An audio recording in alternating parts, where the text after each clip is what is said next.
Welcome back. Well, yes, we'll now focus on the card readers, your card, the permanent voter cards, and then let's do some demonstration now. And take us through the process. If once you get to the polling center, what will play out? What are they expected to do, and what will your men do? Well, we could invite the engineer when necessary, if you will. This is the smart card reader, and this is the PVC. They work together. What we've done is to dedicate one smart card reader to a specific polling unit. The implication of this is that this smart card reader can only work in a particular polling unit. It cannot work elsewhere. And it works only with the cards on the register for that polling unit.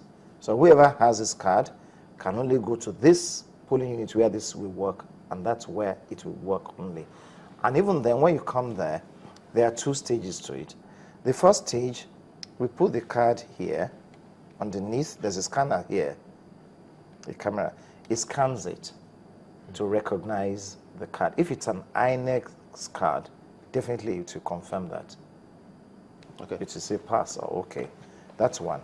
Then the second stage is now to invite the voter to put his thumb here, while the card is still here.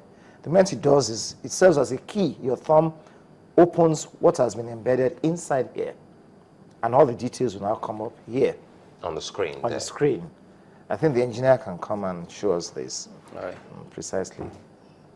And all this within 60 seconds. Okay. I have here with me two cards, one configured for this unit and the other one for a different unit. So all I need to do is to read this card for this unit. Okay. So next, the first thing is you verify. How long does it take to configure? It's just a minute. You have to configure is 2 minutes.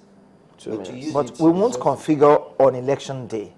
For the purpose of this demonstration, you want to configure so that it can work as if this is a polling unit in the studios. Precisely. Yeah. So what you do now is you put the card reader here. Could you turn into the camera so they can see that? Okay. So this is this. This is scanned and it's for this unit. So once you remove it, the next thing is now for you to test with your fingerprint. Then you now click on the next thing, which is this. Then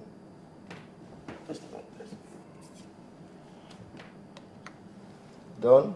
Then the next thing is to test the biometrics. Then you click on this. Just turn to the cameras again. Can you get it? And the next thing is to click on this. The point now is trying to tell you the card is not for this PU. Okay. So, as you can see. So I really need to reconfigure it and use it for that particular unit. Then you can work there. But the way it is, it can read any card, but it won't verify it. It will only verify the one that is meant for that particular unit. So that makes that's some kind of security on the card. Exactly. Let's do. This is mine. Let's give it a try and see how this works. Somebody's about to cry here. You about to cry? You want to try it? We'll take our time. When we are discussing, you can go and reconfigure. All right. Let's reconfigure and then we'll come back, because this will take about 2 minutes to reconfigure. Yes. For that polling unit. For that polling For unit. that polling. For your, it's done even. Oh, that's my Oh wow, that's quite. Whose card is this? This is my question. That's mine. So fast. If you put the thumb. Now let's put our thumb there. It won't work now. It won't work Okay, yes, it has recognized it, but it won't verification. work now because it hasn't really It shows other PU card. Okay. So. But it has recognized as an authentic INEC card. card, but she has no right to vote where this is allocated. Exactly. Because it has not been configured. So it will read it. Because she has come to a wrong polling unit. Yeah, Oh. okay. That's the implication. So that's what can happen if you snatch up a PVC and you want to go somewhere else and Can you vote. zoom on this? If he reads it, That you is the cannot genuine vote. card. You cannot. Unless it's configured to that Unless polling you are unit. configured, and two, you are the original owner of the card. Then why are people stealing cards? Maybe they don't know. And we've told them again and again and again that those cards are useless. So if there's a cloned card, It won't work. no clone card here. So I've just checked to see if it will even read it. But if it's a clone card, you say, this card reader cannot read it. It will not. How long can this card reader last? What's the battery life? Battery life, 12 on that thing? hours. 12 hours. But we need it for just 5 hours, between 8 in the morning and 1 in the afternoon. It's just for the verification. Exactly. Authentication process and verification. And after that, the actual voting takes place in the afternoon. Yeah. Okay, that's what 1:30. we call accreditation. Exactly, accreditation. That's what this will do on that day. Exactly. Okay, but the thing is, are you sure that it's everybody who's been accredited in the morning? So if for some reason I miss accreditation, how do you then re-verify that it's the same people who came in the morning that are voting in the afternoon? Oh, that's simple. You know, we also have records on our register. Thank you. We'll call you soon. The moment we've done this, we take our register and give you a number. And therefore, when you are coming in the afternoon, we again look at your name, your figure, everything on our register. You cannot jump that stage. You cannot fall. It looks like a rather laborious process, if you ask me. It would seem that, I have to be honest, because if you say in the morning you come for authentication, there is a queue, you bring your card, it reads it in seconds, you put your thumb, you know, thankfully, hopefully you are in the right polling unit and that's where you registered. It recognizes that. You also go forward to, is it put your name down or tick a box? No, we tick a box. And then you take register. a number and then everybody has to do that. How long? Have you done a mock exercise? We've done a number of mock demonstrations. And even on Monday, I should be in Abuja for another one. And on March 7, we are doing a public one again to look at the time and the workability of practically every aspect of it. For the exercise we just did, less than 60 seconds. We did it at the press conference in our office Less than last 60 Friday. seconds to do what? To authenticate and verify. Simply to accredit in the morning. Less than For 60 one seconds person. for one So person. we're looking about 1 minute roughly, because some might be more, some might be less. So on the average, 60 seconds. 60 seconds, yes. Per polling unit. What's the maximum number of people we have in any polling unit? In any polling unit, the estimation this time is for 750 persons, but experience has shown that there has never really been any polling unit where you have 50% turnout. In the history So you can of have this- up to 900 or 1,000 people in the polling unit? No, we do have more, and that's why I said earlier that polling units where we have more than 750, we've broken them into sub-units. We call them voting points. Lagos, we have 8,462 polling units, but on election day, we're going to carry this exercise out in 12,124 places. So in a polling unit, you can have 3 or 4 desks doing the same thing at the same time to save time.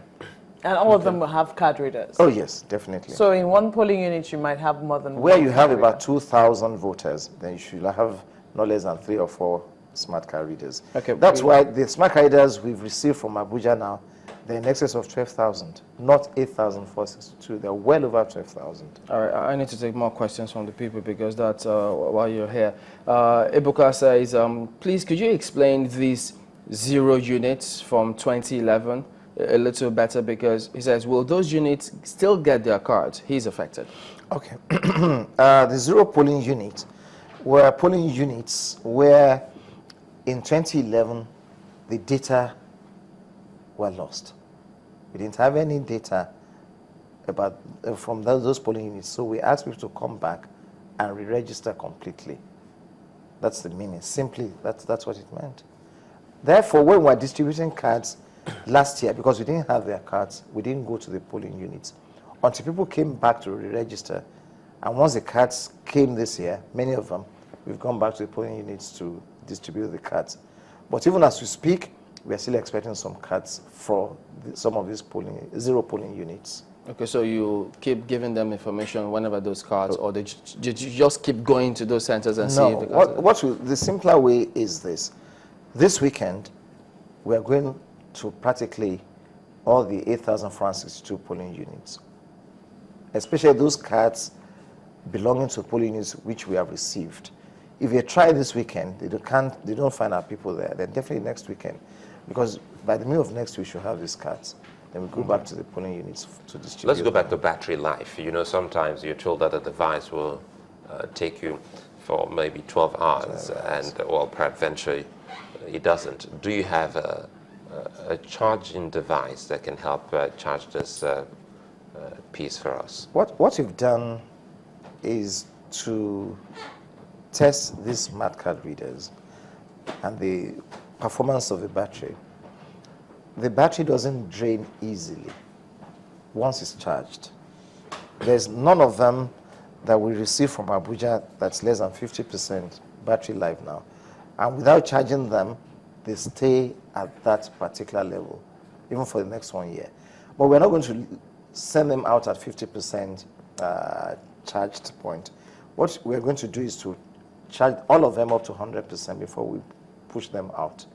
On the eve of election itself, we are going to sleep at what we call racks, the registration area camps, or the same as the collation centers. There, generators will be hired, and practically we're going to recharge these batteries also there in the evening. But then we also have what we call backups, in case any one of them develops a fault.